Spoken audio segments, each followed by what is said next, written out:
This is the first of two lectures on the war in the Ukraine. Another lecture will be scheduled or is scheduled for 26th of April. And we'll have more information on that. I believe Dr. Talamanti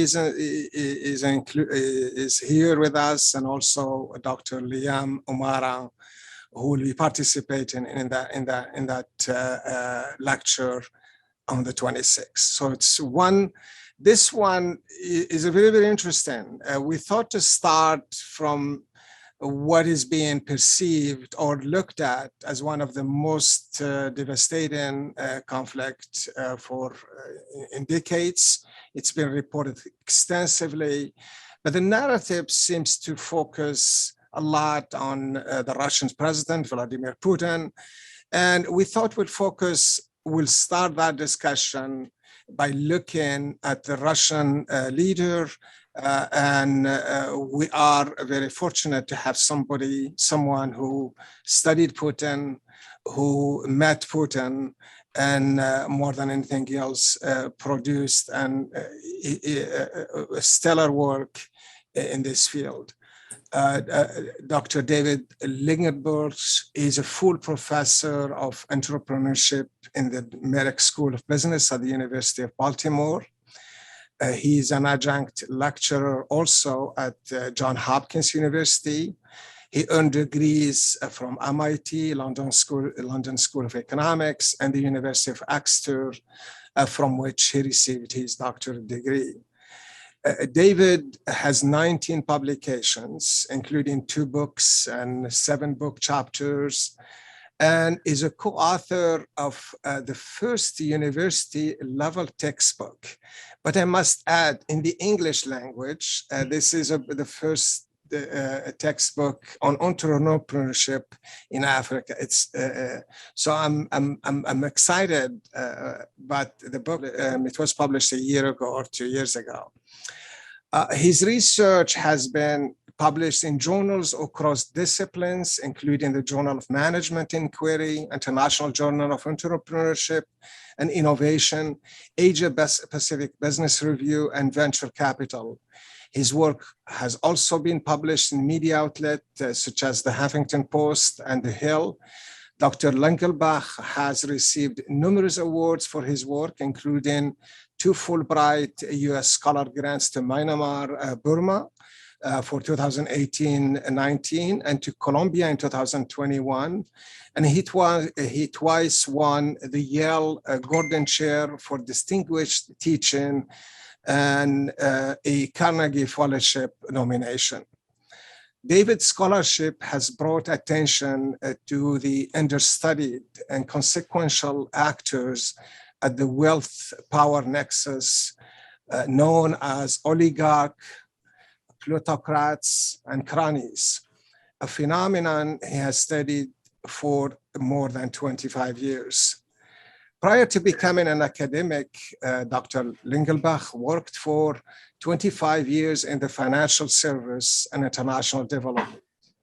His experience includes 5 years in Russia during the 90s, where he was the CEO of Bank of America's business in the former Soviet Union and president of one of the first venture capital funds in communist Russia. During his time in Russia, David met and worked with Vladimir Putin. His September 11, 1999 piece on Putin's Johnson's Russia list was one of the first Western analysis of the then Prime Minister of Russia. While working in Russia, he led several landmark financial transactions involving the Russian government and private sector's bank. He has advised the West Bank, the Asian Foundation, the Asian Development Bank, and national governments on entrepreneurship and venture capital in a variety of economies, including Indonesia, Pakistan, and Qatar. Before Russia, he worked as a privatization advisor in Bulgaria and spent 10 years as a commercial banker in Milwaukee and Philadelphia, including 2 years covering the European corporate market. After Russia, he co-founded a hedge fund based on the World Trade Center and a nonprofit organization providing executive education to venture capitalists in emerging and developing economies before becoming an academic.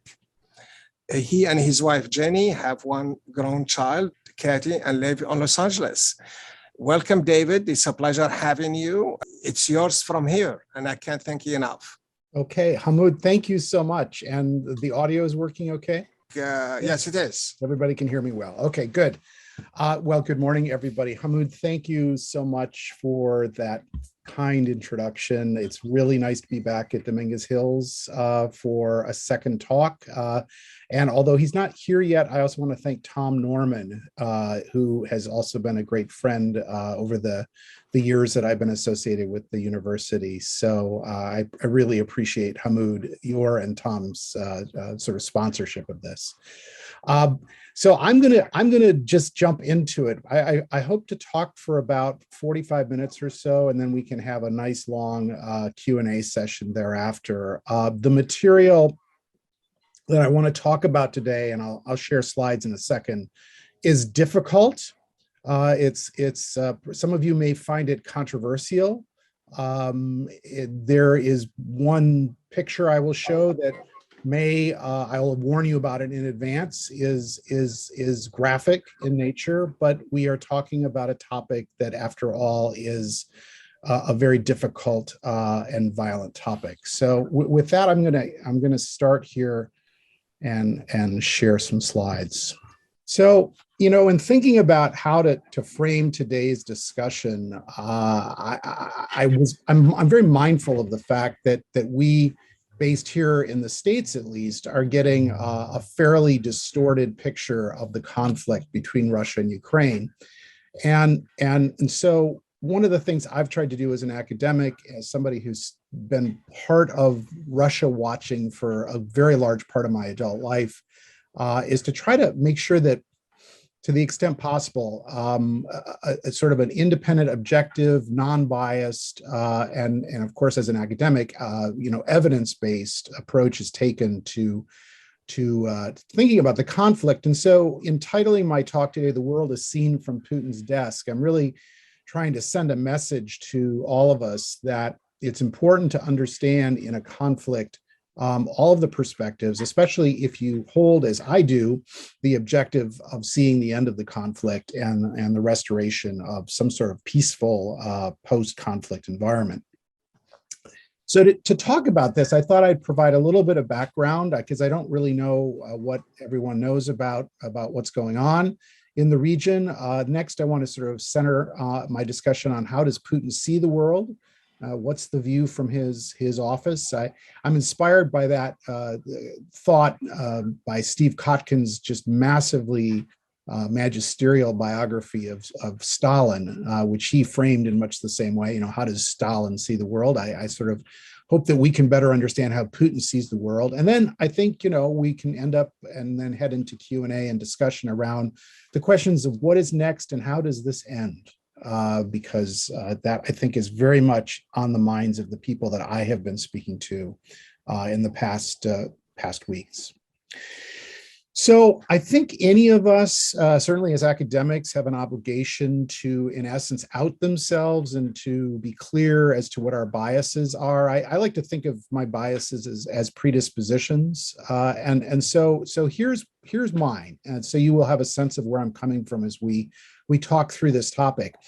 As Hamoud mentioned, I'm a scholar of entrepreneurship. I've been doing that as an academic for some fair time, and also a scholar of a sort of a subset of entrepreneurs who are oligarchs, people who work at the wealth power nexus, who are very effective at gaining both power and wealth. Additionally, I've been watching Russia pretty much since the 1980s. You know, I think probably starting as an undergraduate when I started taking courses in the Soviet Union and Eastern Europe, I really became very interested. I studied Russian as a language in college, was actually recruited by the Central Intelligence Agency to be a spy in the Soviet Union, turned that down to do other stuff. So I've been interested in Russia for a long time. I lived and worked in Russia and also worked in Ukraine during the mid to late 1990s, the early post-communist period. As Hamoud mentioned, I ran a venture capital fund there and also ran Bank of America for the former Soviet space, the 15 countries that made up that space. And I've been a close student of Putin's since 1995. I was one of the first Westerners to work with Putin in St. Petersburg as he was just beginning what we now know to be his ascent to power and wealth. I negotiated against Putin. He and I have our names on a lot of documents. In fact, I understood before he became prime minister that I was a Westerner that had more signatures on documents with Putin than any other Westerner. So, you know, kind of a notorious claim to make these days, but that gives you a sense of what I know. These are biases. I want to be very clear here so that you don't misunderstand what I'm about to say about Putin, et cetera. I am completely committed to Ukraine's sovereignty and independence as a democratic state. And by sovereignty and independence, I mean the pre-2014 borders of Ukraine. In other words, I support utterly the return of all of the territories of the Donbass and Crimea to the Ukrainian state, which it has sovereign rights over them. At the same time, and this is where I think we'll get into an interesting discussion later on, I'm even more dedicated, and every week that goes by, I feel more strongly about this, to averting what I believe is a growing risk of a Russian-American military conflict. I find myself, as we'll talk about in a second, I find myself very much in the shoes of my former mentor, my first mentor at MIT, Link Bloomfield, who participated in the 1962 missile crisis discussions at the White House at that time. And I find myself passionately committed to ensuring and using my knowledge to make possible that conflict does not come about. So if you wanted to just tune out after this slide, here's what I think I would want you to remember before you tune out and go away, because I know some people have to leave early. Just as a continuation of what I said a moment ago, the world is currently living through the most dangerous situation since 1962. And there is no doubt about this in my mind. It's very hard to put probabilities around these things, but I've heard reliable estimates from people that I respect in the US military that put the risk of a nuclear conflict between Russia and the United States today at approximately 30%, 30%. That is extraordinarily dangerous. And I would want us to understand why that's happening. Secondly, I would also want us to understand that Putin, according to the way that he sees the world and the way that, frankly, most Russians currently see the world, is acting rationally. Okay, it is wrong and wrong-headed and unproductive, as some in the mainstream media have chosen to do, to refer to Putin and his actions as unhinged, insane, or he's sick, or something like that. He may very well be sick. I don't think anybody knows that. But his actions to date, in my mind, as somebody who's studied him for a long time, are very consistent with the way he's behaved historically, and they're very much in line with the Russian mindset, the Russian statecraft over a very long period of time. And the third thing, we'll come to this at the very end, is that I think that it's fair to say that some kind of a new international order is emerging. And it's very interesting to talk about what that might be, and we'll get to that towards the end. So let me start, as I said, by talking through some background. For those of you interested, by the way, this is Alexander Dvornikov. He was appointed by Putin a few days ago as the new sort of commander of all of Russia's military actions in Ukraine. When I showed this picture to my wife the other day, her response, as somebody who lived in Russia with me, was the same pretty much that I had, which is that this man means business. Whatever may have happened up until now in Russia's badly badly mismanaged and conceived invasion of Ukraine, one can reasonably expect that General Dvornikov is going to pursue a different approach to things. That approach is going to take place against the background of some basics. And these basics are, let's start with some numbers. These are numbers from gapfinder.org, which is a great site that sort of puts out their basic data. So you can see here, if we just take the two columns of Russia and Ukraine, that Russia and Ukraine are significantly different and always have been. Ukraine has always been the poorer of the two countries. But as you can see, looking below at the life expectancy numbers, Ukraine's also been, despite its exceptionally bloody history, has been, at least in the post-2000 world, has been the healthier of the two countries. There's speculation as to why that might be. Both Russia and Ukraine have developed over the last 20 years. I picked 2000 as the start point here, by the way, because that's the first year in which Putin was president of Russia. So I think it's kind of interesting to see how the two countries have developed. Both have developed, but as you can see, Russia has now moved to having a GDP per capita, when measured on a PPP basis, that's actually verging on being an advanced economy. And Ukraine, I think it's fair to say, has some ways to go there. Another way to think about this from a numbers perspective is to look at the numbers of in terms of the past conflicts. So you can see here that the Russia-Ukraine conflict, which began, as I think most of us know, in 2014, has so far produced at least 38,000 dead, which, you know, I honor every single one of those deaths, but compared to what has happened elsewhere and before, is a relatively modest amount. What is interesting, though, about the current conflict is the number of displaced people, which is staggeringly large. When I was last in Ukraine in 2018 in Lviv, I became very aware that because of the 2014 incursions into Donbass and Crimea, there were a lot of internal refugees in Ukraine. That number, of course, has ballooned massively. It is both a question of internal displacement to other parts of Ukraine, but also, as we know, people from Ukraine seeking refuge in places like Poland. And these numbers, when you look across that row for displacement, are huge by any standard you want to consider. Ukraine, however, is to be noted as a place that Tim Schneider, who I have enormous regard for, he teaches history at Yale, is referred to as part of the bloodlands. And you can see the next two columns, how much death has arisen from the Ukrainian territory in the contemporary period, both from the Holodomor, which is the starvation deliberately caused by Stalin as an act of genocide against the Ukrainian people, killed at least 3.3 million people, some people say higher, displaced millions more, or the war in Ukraine, which killed 5 to 7 million people and displaced at least 4 million.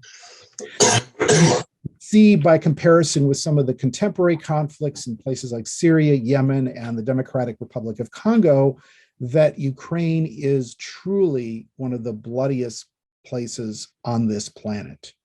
It is, other than Cambodia, it is the bloodiest place that I've ever done research in, and one can really feel that. But it is early days in the current conflict, and we're not yet seeing that level of death that we've seen in some of the previous things happening in Ukraine. Now, a little bit deeper dive, now that we've got some numbers out of the way. So this is a really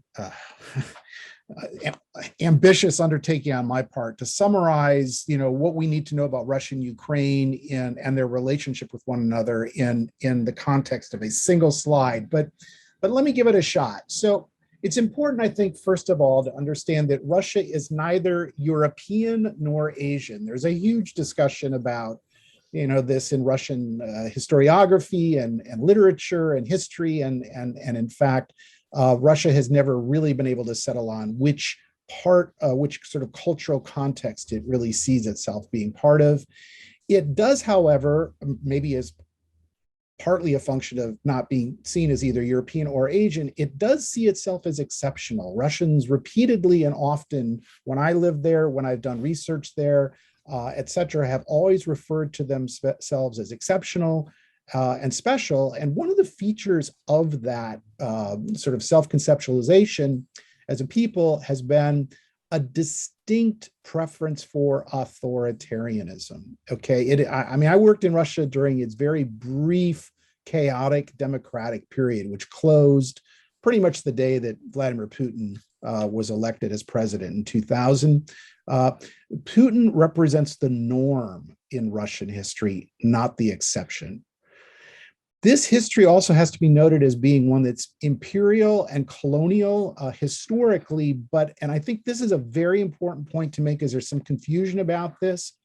I do not see what Russia is currently doing in Ukraine mainly as an imperial act. In other words, there's some commentators that have referred to the invasion of Ukraine as a sort of a development of a new Russian empire. I would say that is not how Putin and the elites that are associated with Putin see this. The end goals of Russia have really been defined in maybe three ways, and I rely here on Dmitry Trenin, the former head of the Carnegie Center in Moscow, to sort of provide guidance here. Sort of the ideas of spiritual bonds that were built on some sort of a state-centered system rooted in history, the cultural uniqueness, and this notion of having a mission in the world as a unique and independent global actor.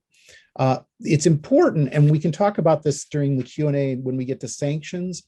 Improving economic well-being, improving material well-being is not a primary objective of either the Russian state or Russian society.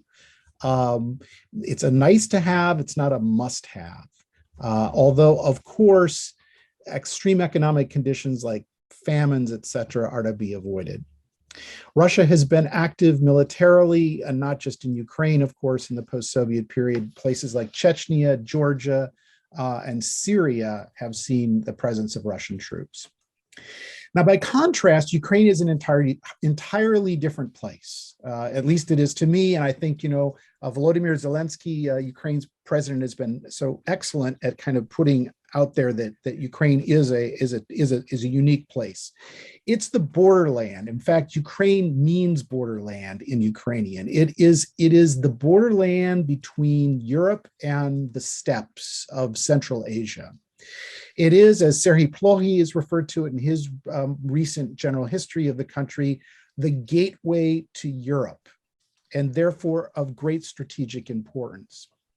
It is, as I've mentioned already, the bloodlands, as Tim Schneider wrote about in his excellent book, and as Andrew Wilson wrote in probably the best academic history of post-Soviet Ukraine, it's an unexpected nation.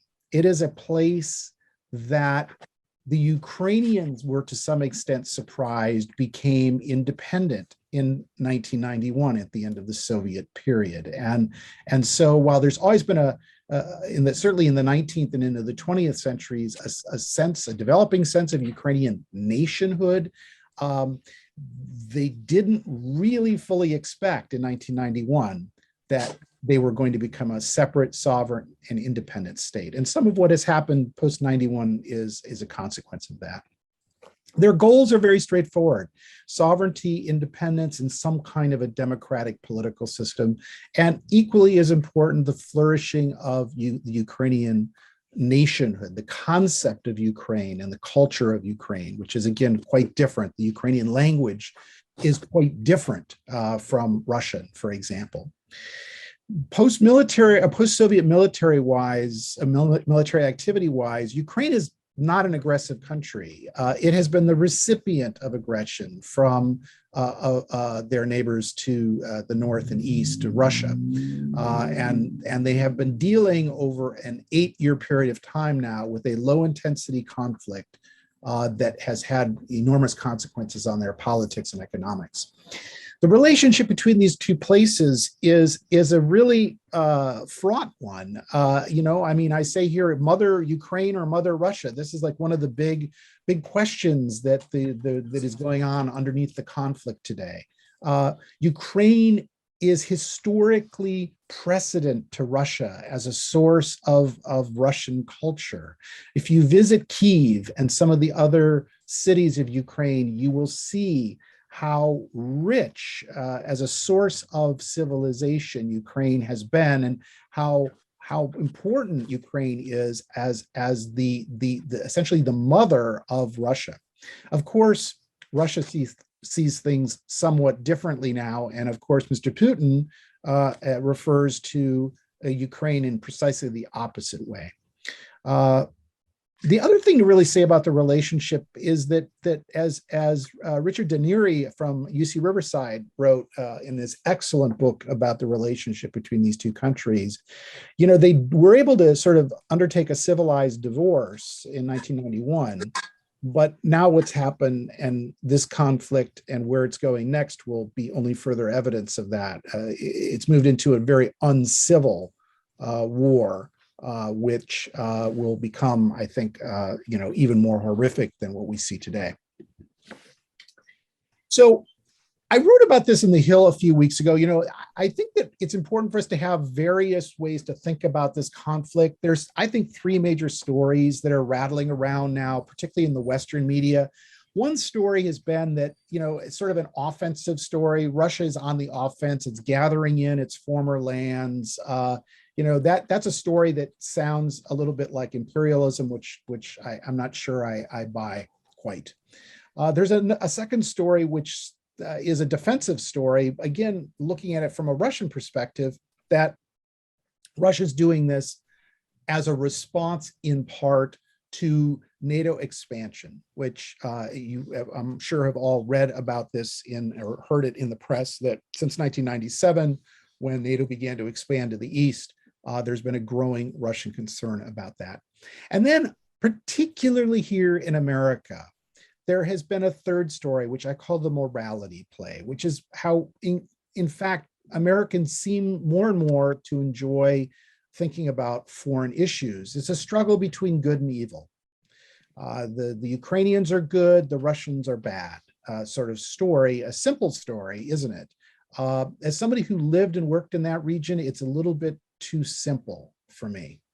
And so I've put forward sort of a fourth story, which I think of this conflict in part, at least, as a contest between oligarchies and oligarchs. Ukraine is as much of an oligarchy as Russia is. In fact, I refer to Ukraine in my work as the mother of oligarchs. It's the place where oligarchs are born and raised. I mean, there's more oligarchs that have been born and raised in Ukraine, post-Soviet Ukraine, than practically any other place I have studied on the planet.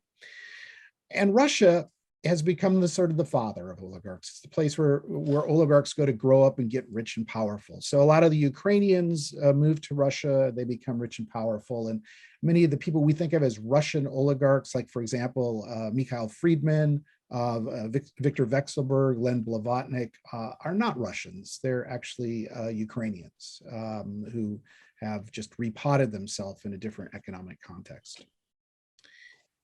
That Russian oligarchy, just for a second on this, is really made up of two parts. And this will help to understand, I think, when we talk about Putin a little bit later. The Generation One oligarchs were the ones that grew up under the Gorbachev period and then into Yeltsin's time as president. This was a very loosely organized group of oligarchs. Mikhail Friedman, Vladimir Potanin, and others are examples there. Most of these oligarchs are either exiled in places like London or Israel, or dead. In some instances, we believe, at the hand directly or indirectly of Mr. Putin.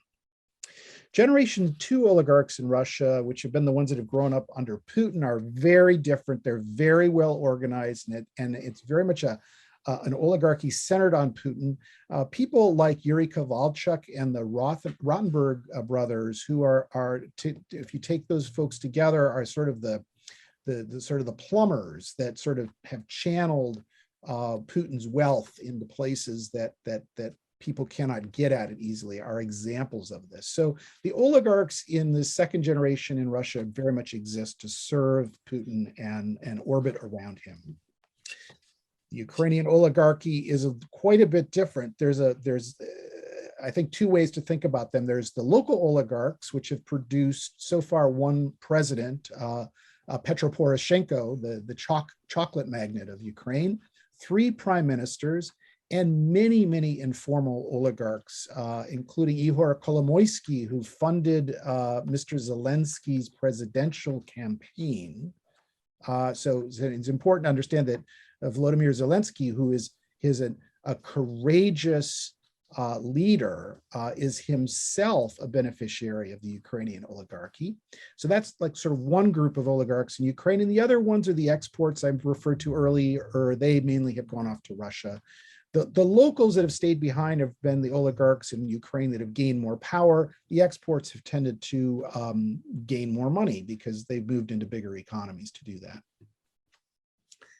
So Russia and Ukraine, as a result of thinking about this conflict through the lens of oligarchy, Russia and Ukraine are quite intertwined. And in fact, Russia has been the basis for the success of a lot of Ukrainian oligarchs. And it's very interesting to kind of think about how that's going to play out as this conflict proceeds. It's also very interesting to kind of think about how the different structures may have implications down the line. The Russian oligarchy today is very, very much like the old Sicilian mafia used to be, with the Capo di Tutti Capi and all of the other sort of subordinate dons around the capo, whereas Ukraine has got a much more diffuse power structure.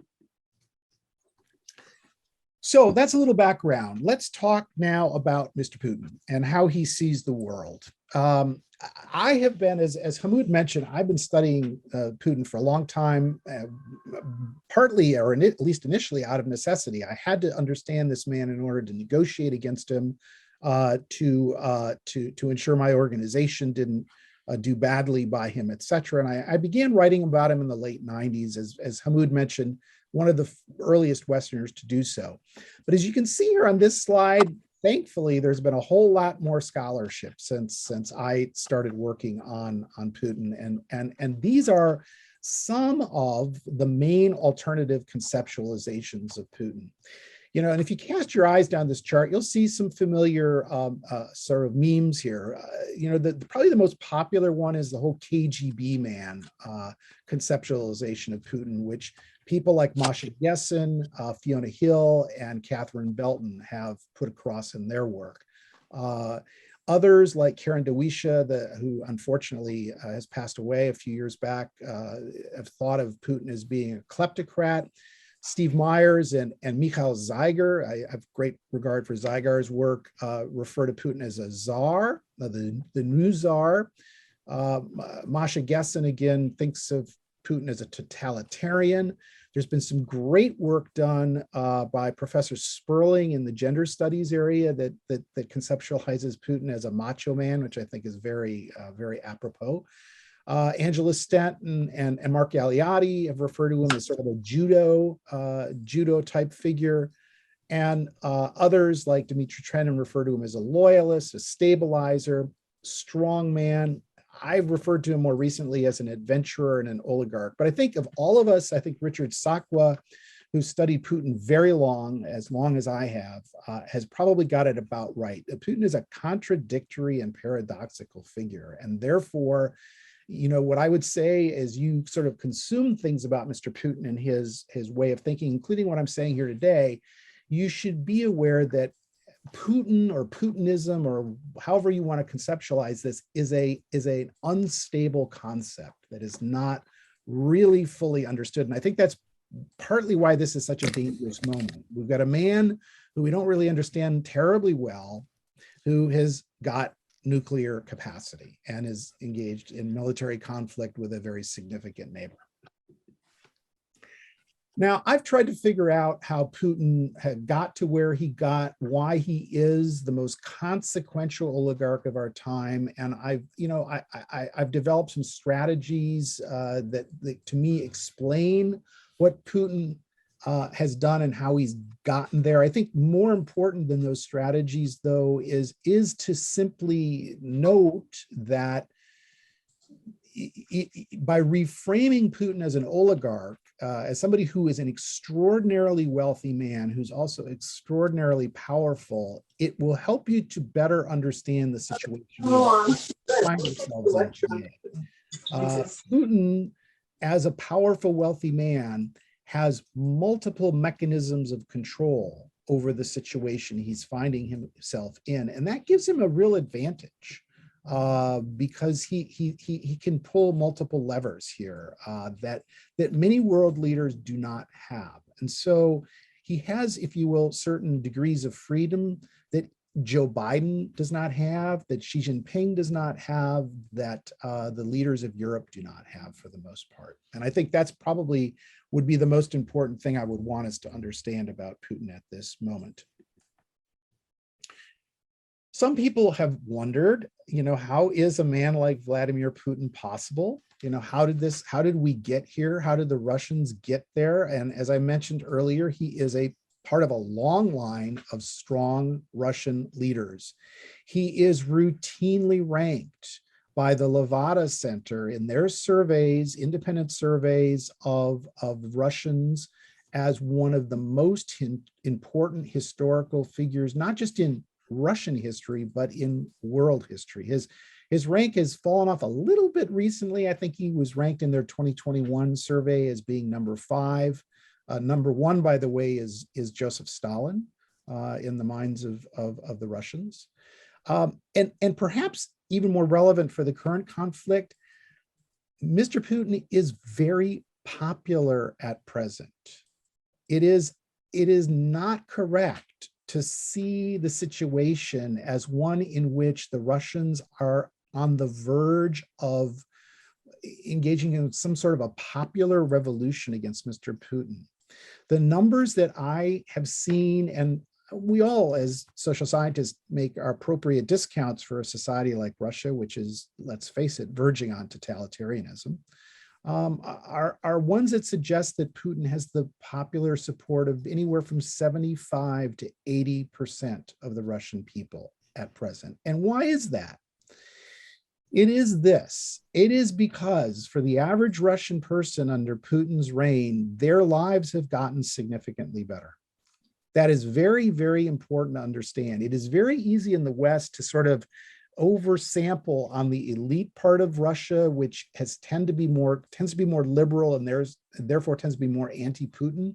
If you look at the average Russians, the ones that live in the suburbs, that live in the smaller industrial cities or post-industrial cities, that live in the countryside, those people's lives have gotten substantially better, and more importantly, because of the material improvement and the propaganda that they are continuously hit with through the national media in Russia, they feel better about Russia than they ever have before. And they place all of that on Vladimir Putin because of, again, Russia's history of strong leaders. And as Dmitry Trenin, who's a kind of, to me, an interesting kind of broker figure between the West and Putin, as he's pointed out, Putin has said and has demonstrated to the bulk of Russians that he is genuinely interested in the country and actually cares about its people. Now, you might disagree about that, given the body bags that are now coming back from Russia.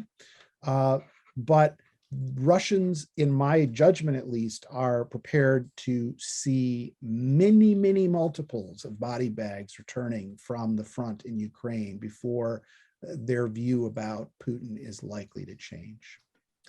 Putin has successfully reinserted Russia into the center of the international order again. There was this period, sort of when I was living in Russia in the 90s, when Russia was felt to be sort of a second or third order power in the minds of most Russians. They now feel like they're at the center of discussions today, and frankly, they're right.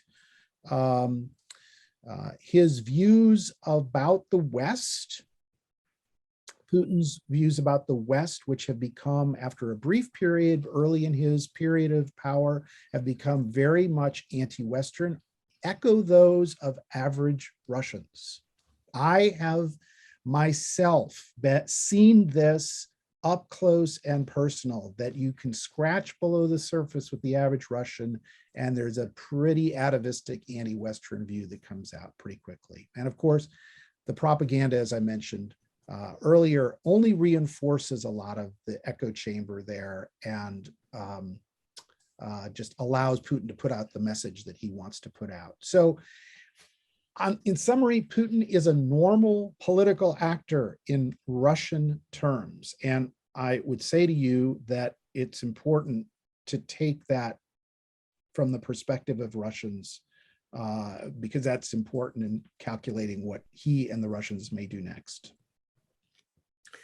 How does this world look from Putin's desk? This picture, by the way, I have to share with you, this is the most bizarre picture I've seen of Putin recently.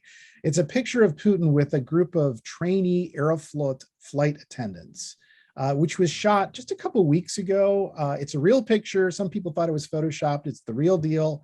I verified that with the people I know well. It is so utterly bizarre, because in the middle of this huge conflict, Russia is very much putting across the view that things are normal, that things are, flight attendants are getting trained every day, and business is being done, and babies are being born, and so on and so forth. This is very much how Putin wants people to see things from his desk. He also wants people to understand that this conflict with Ukraine is about the changing international order, and in his view, the shift in power away from the West and toward China, India, and non-Western powers. And Putin accepts that in this new world that seems to be emerging, Russia's going to come to rely more on Asia. China, certainly, but India already is playing a role there. Secondly, and I think this is very, very consequential, Russia is finished with its 300 plus year attempt to be a part of Europe. Okay, I don't say this lightly.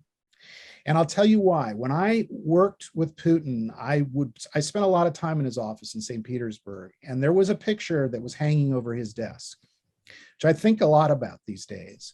That picture was of Peter the Great. Peter the Great was one of the most consequential figures in Russian history. And Peter the Great, of course, was the one who opened up Russia to Europe.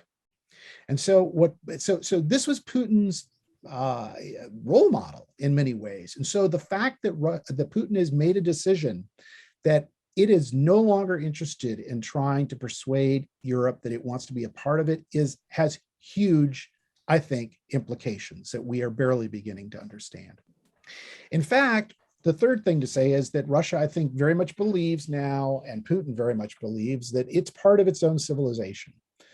That civilization includes Belarus, Serbia, right there in the middle of the European space, and of course Donbass, the parts of eastern Ukraine, some of which are already controlled by the Donetsk and Luhansk People's Republics. And Russia sees itself as it has for a very, very long time. If you go back before the Soviet period, it sees itself again as the inheritor of Byzantium, of the Byzantine Empire, of Orthodox Christianity. This is very central to Putin's thinking now. Putin also understands that in order for all of these things to move forward, that there's going to have to be a kind of a revolution taking place in Russia. Russia's going to have to reinvent itself in a way that's understood by its people and by history. And in fact, the way I see this conflict with Ukraine is not at all the way that people here in the West have tended to see it. This is Russia reinventing itself. We're literally watching this happen in real time. And the last thing to say, because I felt this as somebody who's not always won in my negotiations with Putin, is that he is a person that very much believes in might making right. And the next slide I want to share, I'm just going to give you a trigger warning. There's a dead body in this picture, but so if you don't want to see it, look away. But I think it's very important to understand what this view is from Putin's point of view. I was told this by a very senior Russian when I worked and lived in Moscow. And this person said to me that the way that Russians negotiate, the way that people like Putin negotiate, is to bomb the village, and then you negotiate with the ashes. I think it's really important that all of us that are looking at how to contend with Russia today internalize that, because that is the way, at the end of the day, that Russia and Putin are conducting this war. There are no effective limits to what they are willing to do, as we can see here. And this is a picture from early in the conflict, in the sort of the first week of the conflict. Of course, as all of you know better, since then, we've seen lots of other similar photos. So the third thing I wanted to say, and then we'll open it up for questions, is what's next? You know, how in fact does this end? As I said at the beginning, this is the most dangerous situation since '62. I mean, some people would say, well, what about 1983, which is a pretty dangerous period in Russia-Soviet relations? I think that's a fair point. But in any case, what's going to happen here? How does this end? So I want to just kind of throw out this from a variety of perspectives. Let's talk about three alternative futures for Russia. What happens if Putin were to go away? You know, this has been a theme in the sort of the Beltway echo chamber. You know, let's get rid of Putin. You know, let's poison him, let's assassinate him, blah, blah, blah, and let's see what happens. So I wrote a piece about this for The Hill a few weeks back, or actually just last week. And here's what I see: three alternative futures after that. One, the caretaker; one, the Putin version 2; and one, the reformer. And that's what these things look like. So this is Mikhail Mishustin. Mikhail is the current serving prime minister of Russia. Okay, he was personally selected by Mr. Putin as prime minister. Putin rejected all of the other recommendations made to him and selected this guy who was not on the list. Okay, he's the only Russian prime minister since in post-communist times that was approved unanimously by the State Duma, which has to approve these appointments. And you might say, well, it's a totalitarian system, right? So everybody votes yes. Well, up until this guy came along, there were abstentions and even sometimes no votes. Mishustin is an interesting guy. He's kind of like Putin was back when Putin became prime minister. Very below the radar screen. He's a tax guy. He was head of the Federal Tax Service. He knows more about money than Putin did when he came in. And he's been in charge pretty much of the domestic political agenda in Russia. He kept a very low profile. If you go back and look at some of the video from this infamous Security Council meeting that Putin sort of interrogated all of his people about whether we should invade Ukraine or not. This guy kept a very low profile in that conversation. He has stayed out of all of this. As far as I can tell, it's had very little to do with the conflict.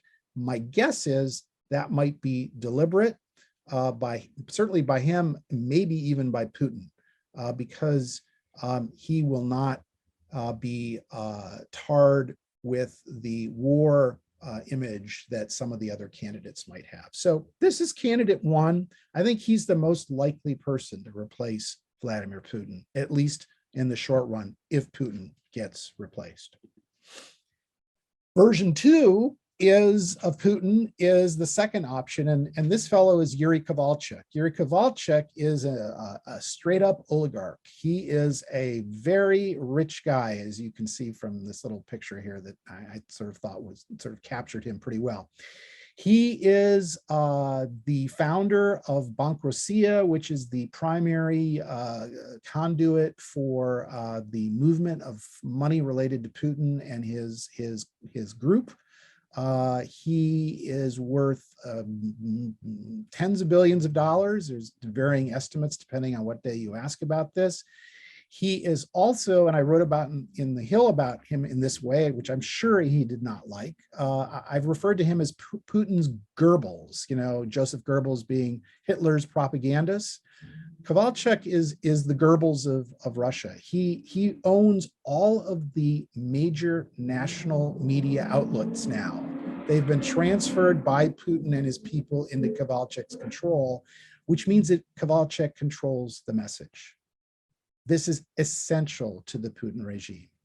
So, given that Russians have been pretty comfortable with oligarchs, it seems to me that they would be quite comfortable with the Kowalczyk character as a replacement for Putin, if it comes to that. Then the third person, sorry, the slides are a little slow. The third person is Alexei Navalny. I love this picture of Alexei. This man is he's quite something.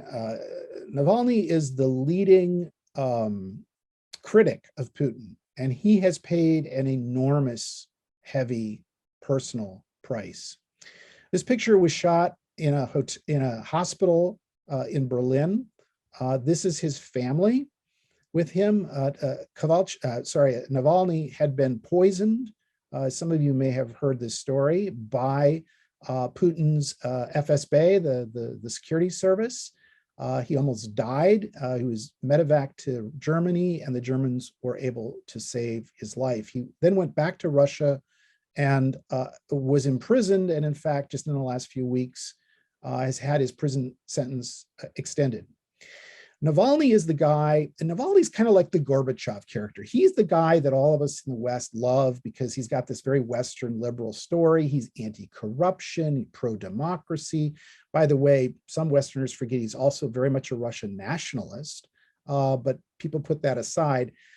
But Navalny will never really replace Putin, at least not for a long period of time, because he's a liberal. He believes in democracy. These are not the things that are on Russians' minds these days, even though there's a lot of people who secretly admire his personal courage and heroism. They just can't wrap their minds around a future that looks like one that's run by Navalny. Nonetheless, he is one of the candidates that I think have to be thought about as alternatives to Putin. So that's Russia. Let's talk about Ukraine. I think there's three alternative futures for Ukraine. I think one is a return to the pre-2014 borders. In other words, Russia melts away, it goes back into its bat cave and licks its wounds and prepares itself to fight another day. This seems very unlikely to happen, by the way, to me at least, even if Ukraine is militarily successful. Secondly, there's some sort of a possibility of a negotiated ceasefire with Russia retaining some of what it already has, the Donbass and Crimea. Putin announced today, by the way, that the current negotiations are done.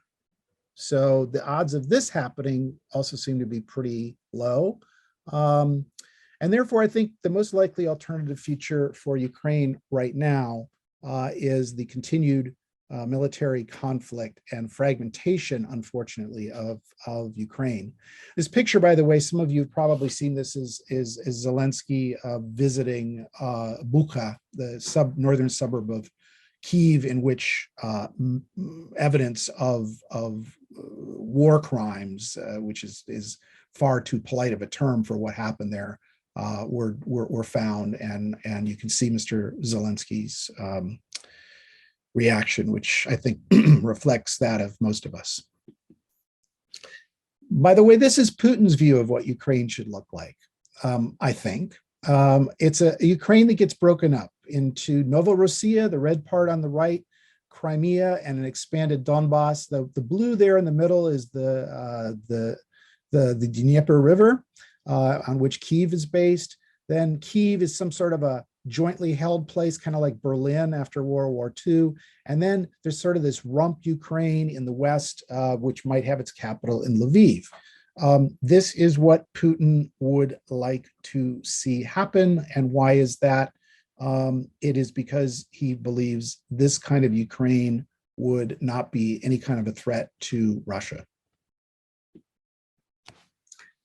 Then lastly, let's talk big for a second before we get to questions. And that is, what does all this mean for the international order? Well, I guess you could say that maybe the post-1990 liberal order that we're currently kind of living in could work. This is the one in which US remains the global hegemon. Seems like the odds of that future going on too much longer are falling every day. A second sort of future is one in which you see the rise of this entente between China, Russia, Iran, and some others. You can put North Korea in there and others. This is where China replaces the US as the global hegemon. And this is the one in which I think globalization essentially goes into reverse.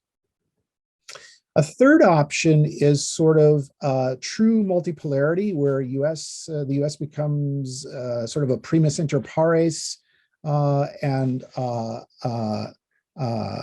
Russia becomes sort of a less significant regional figure. It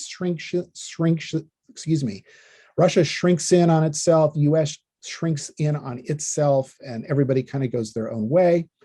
There's a fourth option where, to use Hedley Bull's characterization of the anarchical society, where Russia loses its great power status, China kind of falls apart, climate change cooperation goes off the table. It's kind of a mess. But it's not as bad as the last option, which is extinction. And I use those words carefully. I don't throw words like that around lightly. And that would, of course, come about, at least in the near term, through some sort of global thermonuclear conflict. So that's what I wanted to say. If you're interested, I've just shared here the link to my contributor page on the Hill. I've written about this in 5 or 6 different pieces recently. I'll be doing a lot more writing about Putin, Russia, Ukraine, etc. And so I think I'll stop, Hamoud, and I'll turn the mic back over to you. Thank you so much, David, for this wonderful lecture. It's amazing. You covered all the bases. And what I'll do, we'll open it for questions, and then we'll take it from there. Okay. If you have any question, you could either put it on the chat or just raise your hand, or do what we usually do when we want to speak on the Zoom.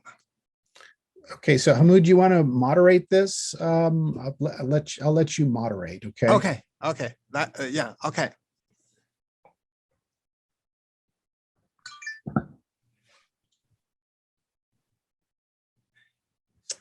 So I think Hamoud, I see Professor Falca has got a question. Oh, so, wonderful. So do you want to go ahead? Sure. Thank you very much, Dr. Langbach, for this informative analysis of what's going on between Ukraine and Russia. One thing I want to ask you about, in terms of the impact of the sanctions. As you know, the United States use this as a bargain chip most of the time in other parts of the world, but this time the sanctions in the other like polar power breaker in the world, which is Russia. In a recent interview with Al Jazeera, I said, well, one of the things is I don't believe that the sanction will play a big role in terms of hinging Putin from what he's doing. So what do you think about that? What will be the impact of the sanctions on the country and on the people of Russia? Thank you very much.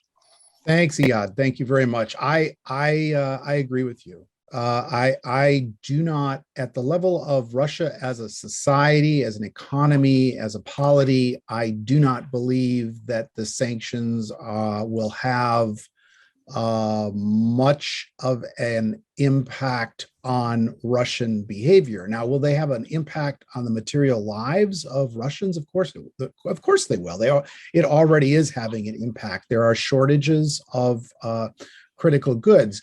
As somebody who actually lived through a period in Russia like this, where we also, had shortages of commodities after the financial crisis in 1998, my sense is that the Russians are really good at just hunkering down and making that work.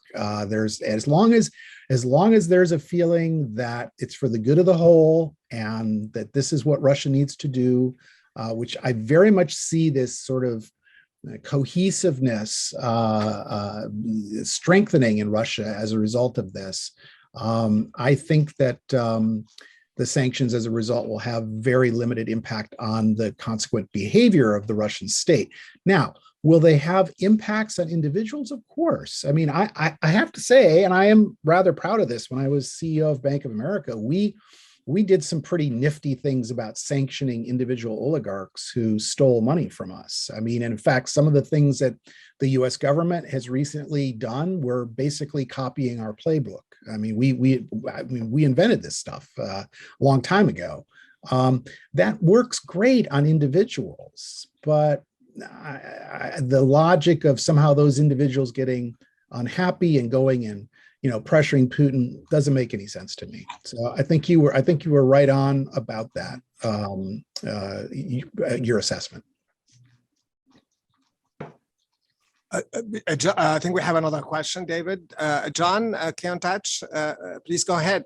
Thank you. All right, thank you. Very, very informative talk, David.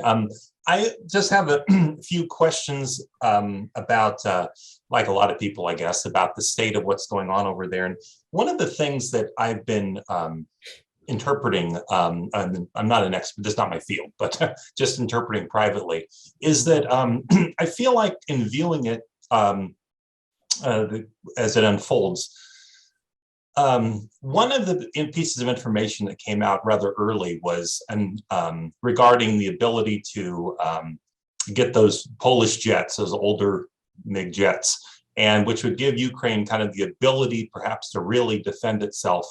And perhaps if other countries would not get involved to enforce a no-fly zone, that they would do it on themselves because they're at war with Russia.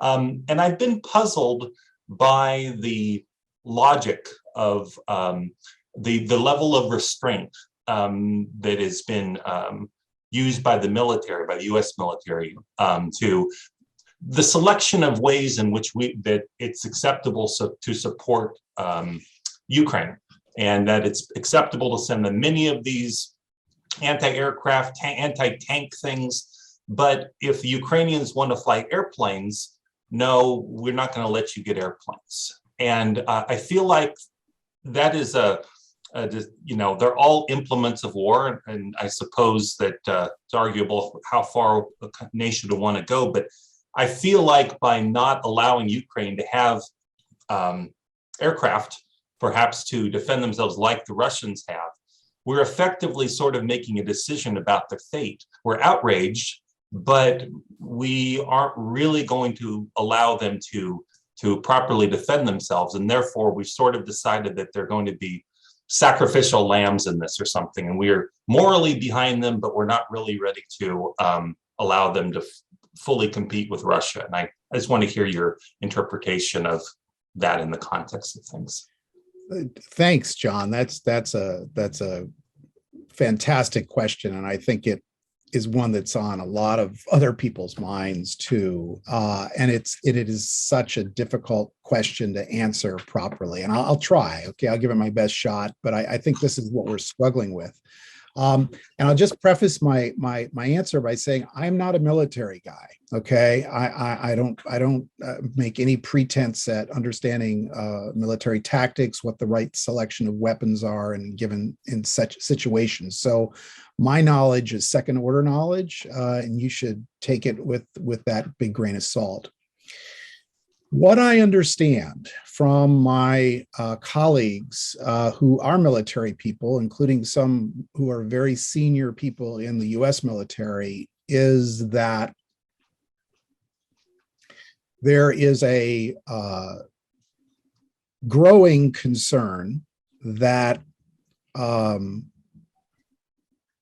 crisis, the conflict is gradually escalating. And that based upon the wargaming that has been done, so let's take it out of the realm of what weapon systems are most appropriate and just look at how these things play out on a wargaming scenarios. Once you begin to escalate, it becomes harder and harder to stop escalation from occurring. And that seems to be the dominant reason why the people I know are so concerned about sharing, for example, the Polish MiGs with the Ukrainians.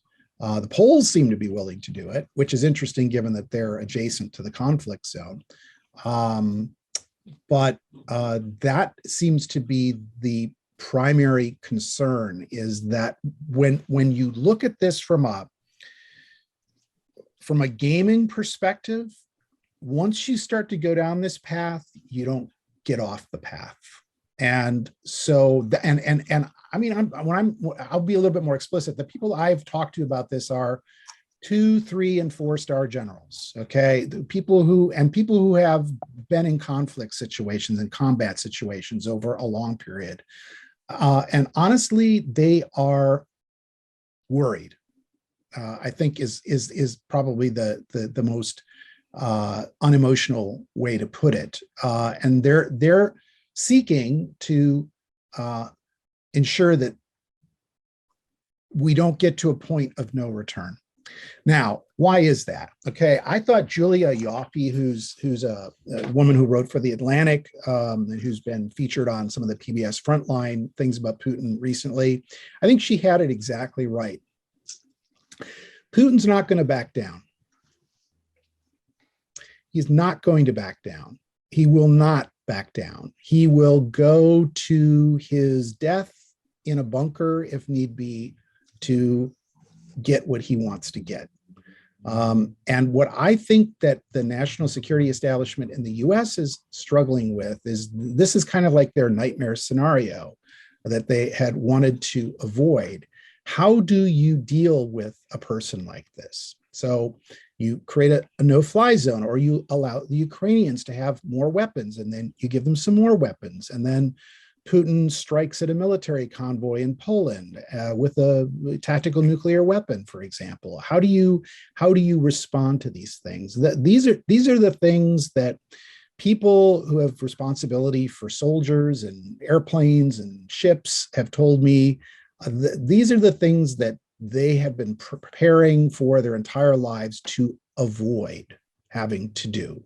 And so, John, it's a super long answer to your question, because it's like it is the central question. It is absolutely the central question. And as individuals, of course, it does make a certain amount of sense, doesn't it, to give the Ukrainians the weapons that they need to defend themselves. And indeed, the West has done quite a bit of that.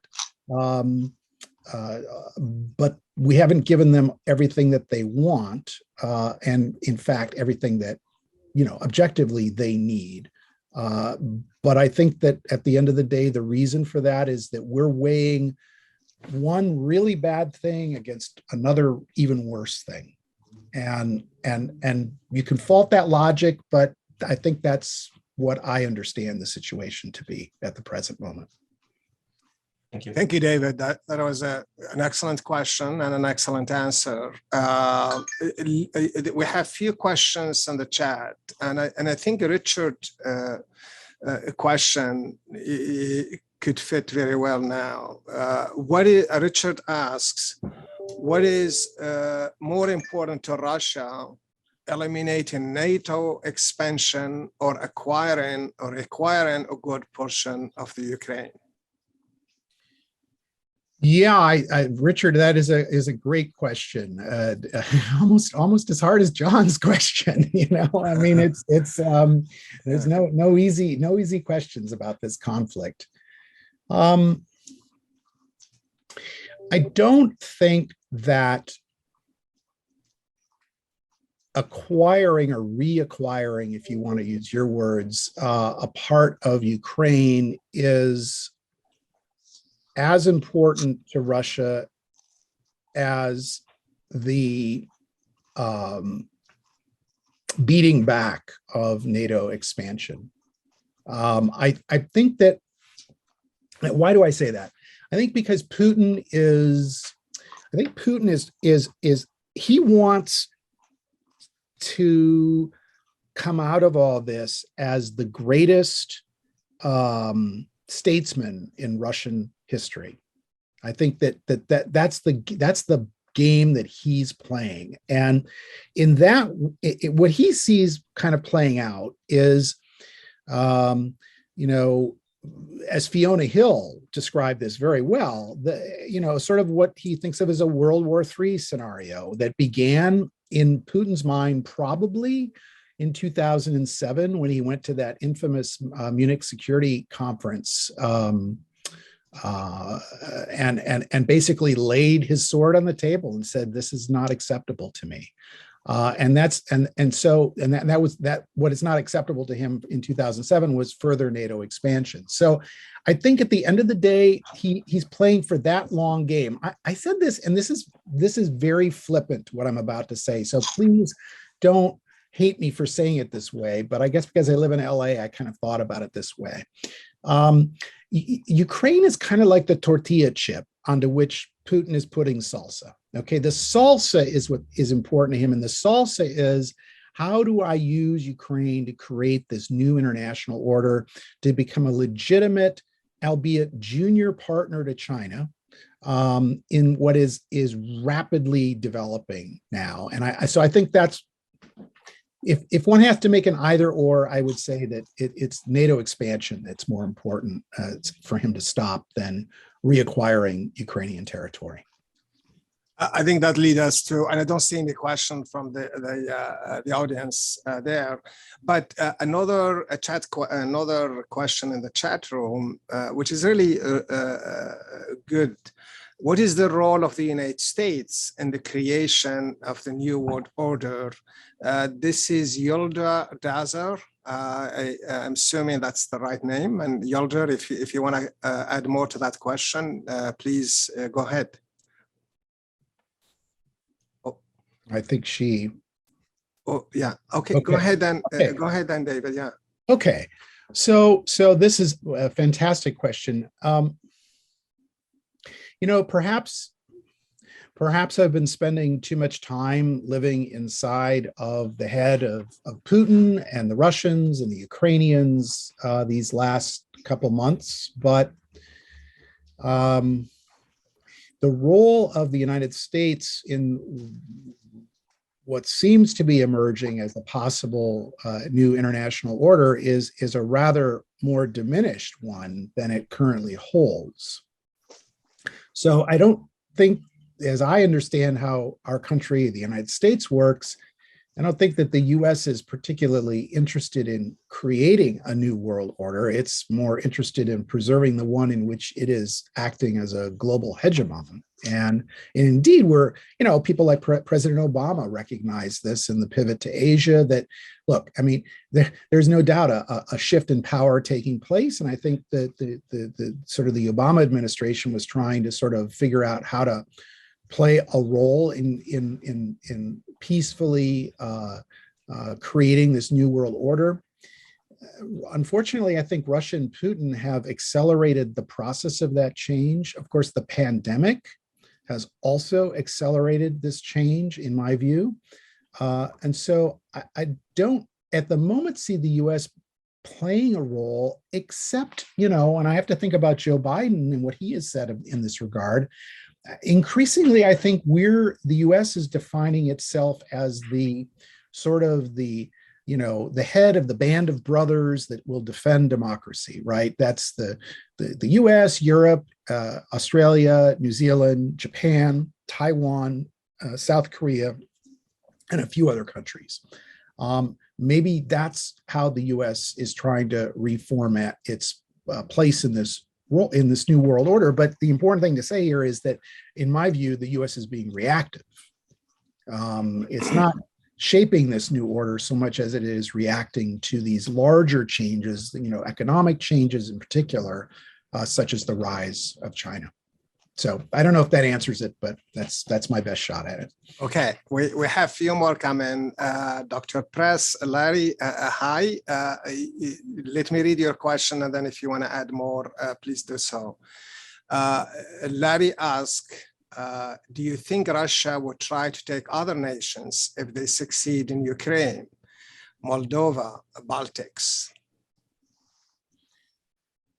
Yes. And Larry, do you want to add anything to that, or shall I just take a stab at this? Just take a stab. That's enough. Okay. Okay. Yes, it's kind of a big question. So I think let's just look at individual states here. I at the present moment, Larry, I think it's relatively less likely that Russia would seek to take action against the Baltic states. Now, early in this conflict, I was quite concerned that what might happen is that the Russians would try to push through some sort of a corridor from Russian territory to connect it up with Kaliningrad, which is also Russian territory. And that would require them to take territory from Lithuania, I think. I'm less concerned about that than I was a couple of weeks ago. So maybe that'll change. I don't see any evidence of the Baltics being, certainly the Baltics don't appear to be provocative towards the Russians at the moment. Of course, there's some NATO forces that have been moved into those places. So I'm less concerned about that at the moment. Moldova is a slightly different story because, as Larry, you probably know, there's a part of Moldova called Transnistria, which is essentially a pro-Russian, non-sovereign territory that has separated itself from the Moldovan body and that has Russian troops stationed on it. And of course, is also territorially adjacent to Ukraine. Could one imagine that being an objective for Russia to force into a more, Russian, make it explicitly Russian? Yeah, you could imagine that. I could imagine that. I don't think though that that's what the Russians militarily are really aiming for. I think that if they get that sort of northern crescent of the Black Sea that they have got a lot of now, most of now, that might be, from a short-term perspective, enough for them. And then of course, beyond your question of Moldova and the Baltics, you have other things like, for example, Poland, which would be a entirely different ballgame altogether. The last thing, of course, to say is that the Baltics are members of NATO, whereas Moldova is not a member. Yeah, in asking the question, I ended with et cetera. It seems like we're hearing from Zelensky that that's what's going to happen, that if we don't stop him here, he's going to go after all of Europe. But it sounds like you don't believe that. I mean, I think that there's some truth to what President Zelensky says, and also, bully to him for saying it that way, because of course that is part of his argument that he's trying to make about the West needing to get more engaged with Ukraine, right? So, I mean, I understand where he is coming from, but as a matter of analysis, particularly after how disastrous from the Russian perspective their first few weeks on the ground in Ukraine have been, I mean, right now it doesn't look like those things are going to happen near term. I would expect rather that Dvornikov as the new commander on the ground. He knows that he's going to have to deliver. And as you probably have heard, I mean, we've got reports already coming in of chemical attacks in Mariupol today. Apparently, from what I have read just before I came on here, that the belief is that they're experimenting with sarin gas, which is, if you can imagine this, is just horrific. I mean, even more horrific than what we've already got. So I'm expecting they're going to focus their efforts on getting their military act together in the East, where they have relative strength, before setting off to, Transnistria, let alone the Baltics. Okay, thank you, David, and thank you, Larry. The other question is from Michelle. Michelle, how much is the US/NATO hesitation about Russia's oil that supplies so much of the world? Michelle, I think, is with us. Michelle, you want to add to that? That covers it. Thanks. Okay. Yeah, thank you. Okay, Michelle, great question. When I read your question, I was thinking, when I was back long ago, I was an intelligence analyst in the State Department in the early 80s. And I remember writing something which got declassified subsequently, so I can talk about it, about, how big of a tool and a lever then Soviet oil and gas was, as to be used against the Europeans in particular. And here we are, 40 years later, and the lever is still there, isn't it? It is no doubt the case that Germany in particular, but other European states as well, have done little to diversify their energy sources. I see Tom Norman's on the meeting here, and Tom was just in Bulgaria. I mean, Bulgaria is completely dependent upon oil and gas coming from Russia. So now you can, as an American, you can fault them for failing to do this, but to answer your question directly, there is no doubt a lot of hesitation because of the fact that Russia still very much does have the capacity to, in some fair measure, turn off the lights of Europe and at a moment's notice. And honestly, the U.S. can talk about, we're going to ship, liquefied natural gas, blah, blah, blah, which the administration has talked about, but that's just not going to do it, at least not anytime soon. So yes, there's an interdependence here, even though Mr. Putin no longer really seems to want to be part of Europe. Economically, the two places are very much tied together. And so, as you have seen the Ukrainians very effectively state, every time, a German, heats up their apartment in Dusseldorf, they are putting money into the war machine of the Russians. And that's true. That's true. So I don't see that really changing anytime soon. But I also don't think that would necessarily stop the United States from, choosing to take a different path, a more aggressive path, and because, of course, the U.S. continues to provide so much of the military hardware of the NATO alliance and the boots on the ground as well. Thank you. Thanks. Lisa, I see you have your hands up. Thank you. Yeah. Thank you for this very helpful talk. My understanding is that Russia asked 3 times after the dissolution of the Soviet Union to become a member of NATO. Do you think that was a missed opportunity to make of Russia a friend rather than an enemy, as Stephen Cohen has suggested many times before his death? Thank you. Thanks, Lisa, and thank you for mentioning Steve Cohen. I mean, he was, it's sad that he's no longer with us. He was one of these people, going back to when I was working and living in Russia, that I had a great deal of respect for, because he was willing to, to say some pretty hard things that I think were largely true. I do think there was a missed opportunity on both sides. I think Bill Clinton is going to historically have to bear some responsibility for pushing NATO expansion faster and more aggressively than he probably should have. Particularly given the context, 1997, when this all started.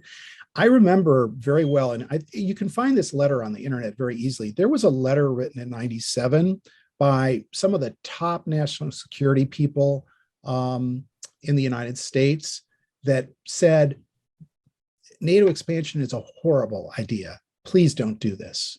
It's going to lead to Russian resentment and aggression down the road. And there were people on that letter like Sam Nunn, Paul Nitze, I mean, from across all different parts of the political spectrum. I think those people were basically had it right. Now, of course, it is true that Russia was included in a variety of sort of joint with NATO types of activities, right? So there was some move in that direction. Russia had, of course, no say in NATO decision-making as part of those joint workforces, but they were part of a dialogue for a period of time. It's also, I think, pretty clear to me when you now go back and look at the history, and Mary Beth Surratt wrote a great book about this recently. I think you could kind of probably see already by 2003 to 2004 that Putin had pretty much decided that he was done with NATO. In other words, he was done with trying to convince NATO to be a real partner. And whether that had to do with NATO or whether that had to do with Putin's own, proclivities in this area, I think historians are going to have to probably sort of parse that out, like how much is responsible on each side. I think probably it's probably both sides, but I think that we in the West will have to. We're going to have to shoulder some responsibility for this. I mean, it's very easy to put it all on a guy like Putin who plays very well as sort of an evil, dastardly character, but I think it's a little bit more complicated. So I think it's both. I have just a quick follow-up, Yeah. question of clarification. You had mentioned a book by someone named, if I recall, David Deneri, and I tried looking that up but couldn't find it. How is the name spelled? Oh yeah, Please? Here I'll make it even easier for you. Here it is. It's Paul Deneri. Paul, Yes. And it's spelled D. Sorry, my eyesight is not. Oh no, it's okay. It's D''ANIERI. Thank And you. Thank you very Paul's a much. professor at Riverside, so yeah, it's a really good book. Do you have time to take a few more questions, David? Of course. Okay. So, John, would you like to comment, or those are to have? Do you have another comment, or you're okay?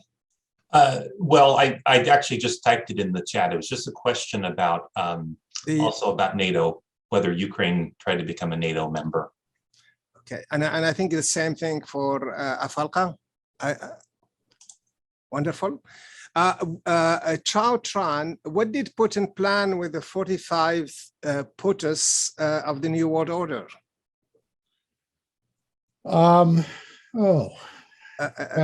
Is Chao here? Chao, are you present? Are you? Or would you just like me to take a run at this? Oh, no, she is. Oh, he is. Yeah. Okay. Okay. So Chao, I'll take a stab at this. I presume you're referring to Mr. Trump in your question.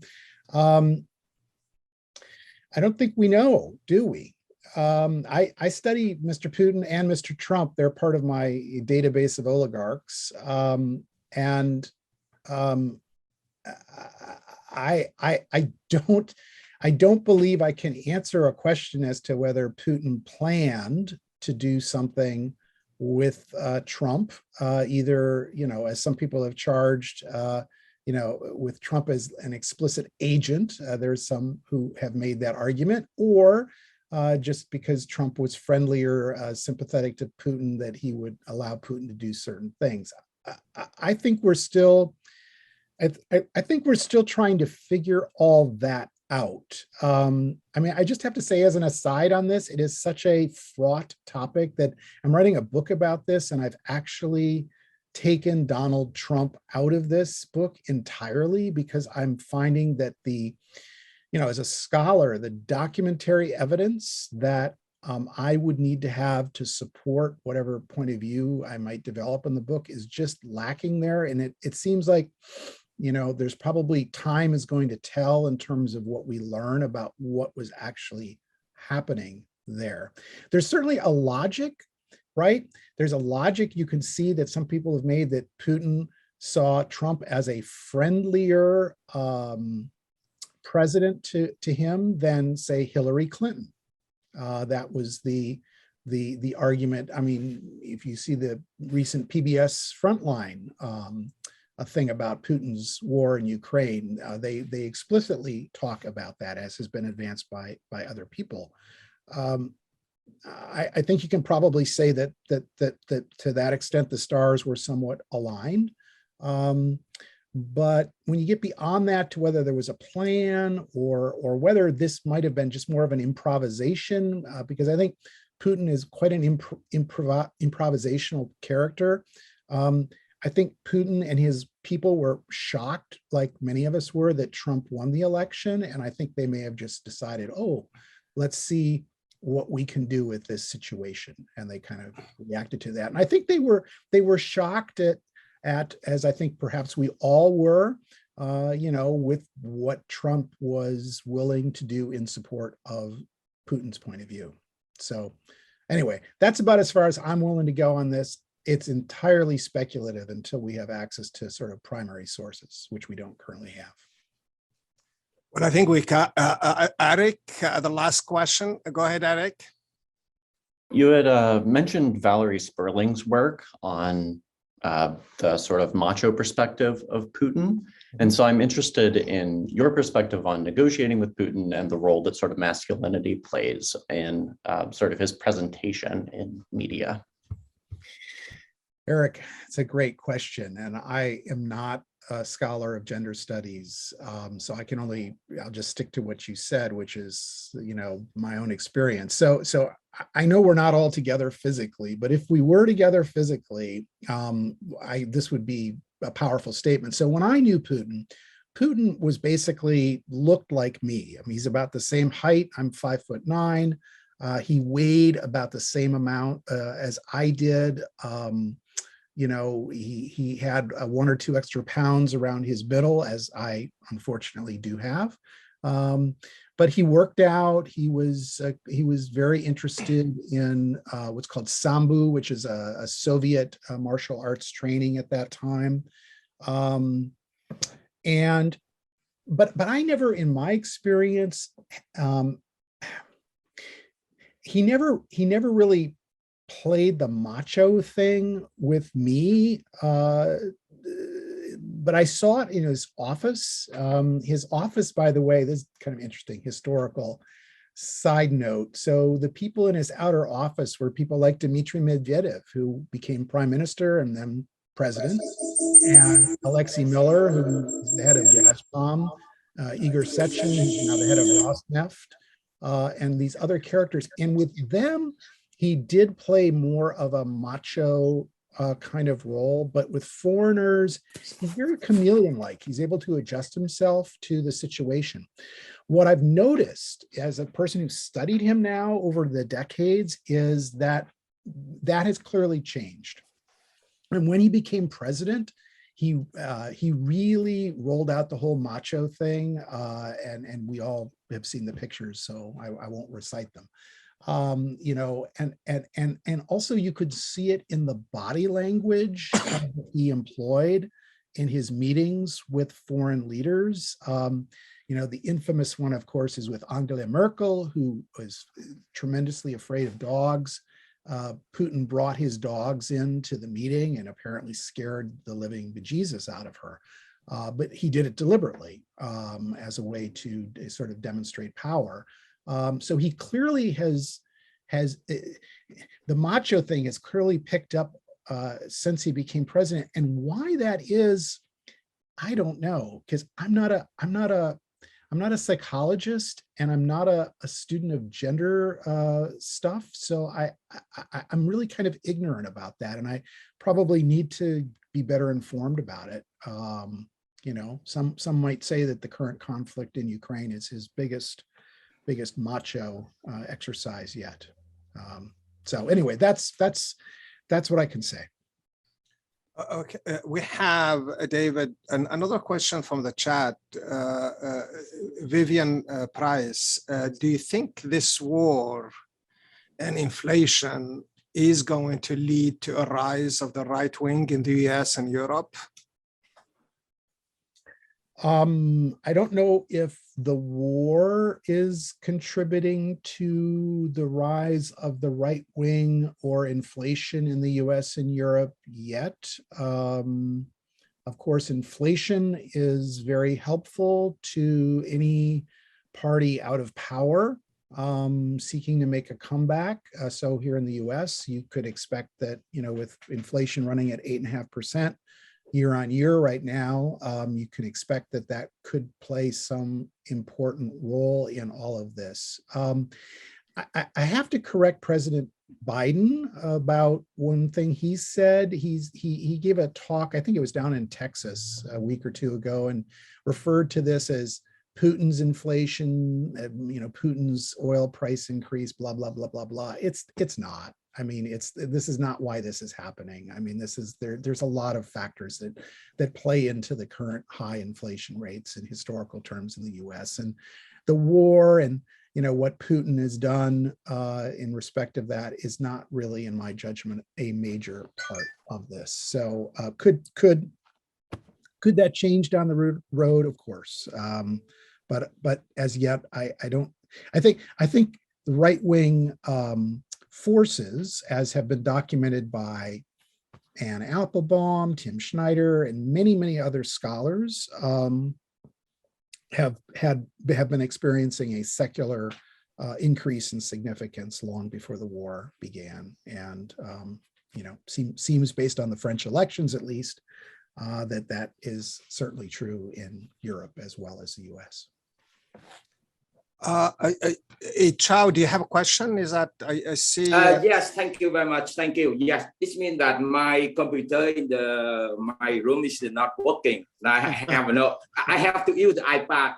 That my question, because that the direct impact to our civilization, the United States, is if Trump were the president, we don't have the war in Ukraine for sure, because that's another plan for Putin. That's why I think that's very important for us to think about. Okay, our next election. That's why we need to know about that to see what the plan, because the Trump had the meeting behind the scene with Putin, with the Xi Jinping, and even with the Kim Jong-un, so that he has a different view of the world order. So we need to prepare for the American. That's why I have that question. Thank you very much. Thanks, Chao. I mean, I can't say I agree with you. I think that what we're seeing here today is it's part of a long-term historical process that's playing out, that in the case of Russia, Russia has been disgruntled with the international order for a pretty long time. And and this is just based on my knowledge of Putin.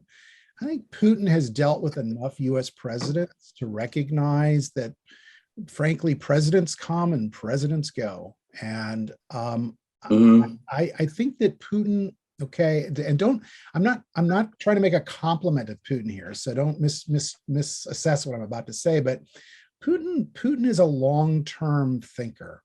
And I'm like Xi Jinping is. I mean, these guys think in terms of decades. And I think that that whether it's Trump, Biden, whatever, these are blips on the screen to him. I mean, he's looking longer term at what he believes is a window for Russia, along with others, to, you know, make the international order more favorable to them than it has been. So that's my guess. I let me just put it this way: if I were Putin, I would not be banking on U.S. elections for my strategy. And Putin is well aware that the 2016 election was an unpredicted result. So I think he probably, I don't think he, I tend to de-emphasize the role of whether it's Trump, Biden, Clinton, whatever. I think, I like to think like the Russians do. It's like, let's look at the structure of it and see where that's going.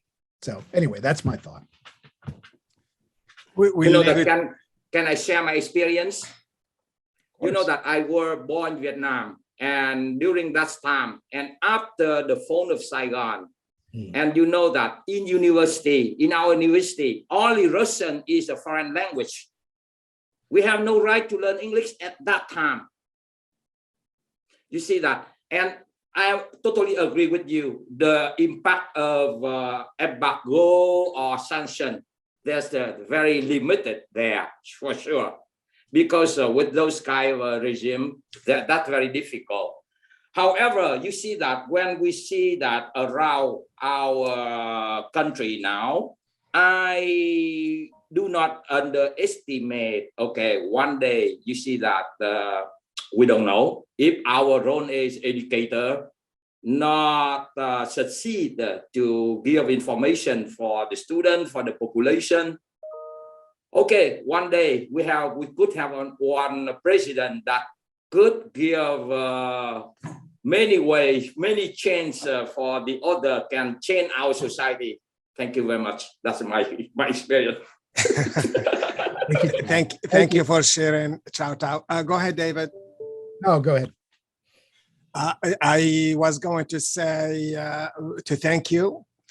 We have another gathering like this coming on the 26th of April with Laura and Liam. And it's been a pleasure. This has been very, very informative, entertaining, and in more ways than one, a major contribution to our program and lecture series on campus. Thank you, David. Thank you, everyone. And hopefully we'll see you at another time. Okay. Bye-bye. Thank you so much. And yeah. Thank you, everyone. Thank you. Good to see you. Thank you. Thank you all. Thank you. Thank you, everyone. Bye. Thanks for running this, Hamoud. Oh, you're welcome, John. Thanks very Appreciate much. it.